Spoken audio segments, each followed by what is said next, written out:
মশলাটা মনে রাখবেন, এই পাঞ্জাবি গায়ে দিছি, পাঞ্জাবি যথেষ্ট একটু ছেড়ে দিবেন। এই পাঞ্জাবি স্টাইল করে এভাবে পড়তে দেয় অনেকে নামাজ পড়ে। নামাজ মাকরু হবে। তো মাকরু মানে কোন মাকরু? মাকরু তাহরিমি।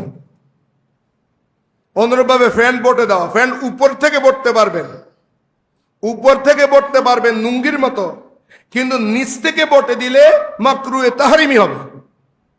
সেই জন্য অনেকেই ফতোয়া দিয়েছেন, কারো যদি ফ্যান এতটুকু হয় উপর উঠছে না, আর উঠাতে পারছে না, এখন নিচে বসবে কেন? নিচে বটিও না, এভাবে ছেড়ে দাও, এটাও মাকরুর সাথে নামাজ আদায় হবে। তখন মাকরুয়ে তাহরিম হবে না, মাকরুয়ে তনজি হবে। কিন্তু ফ্যানটা সিলানের সময় আপনাকে চিন্তা করতে হবে, আমি মুসলমান, আমি নামাজ পড়ব, আমি নামাজ পড়ব।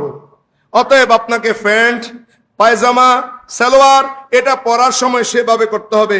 যদি কারোর মধ্যে কোনো অহংকার ইন দরকার কি হয় নিচে পর্যন্ত দেয়, উজুরের হতা উজুর হক গই হাদিসে তাইলে তক গো হ্যাঁ গজুম। আল্লাহ রাব্বুল আলামিন এই ধরনের ব্যক্তির দিকে হাসরের ময়দানে রহমতের দৃষ্টিতে তাকাবে না, অর্থাৎ সোজা জাহান্নামে ফাটাই দিবে। এদের দিকে আল্লাহ রহমতের দৃষ্টি তাকাবে না।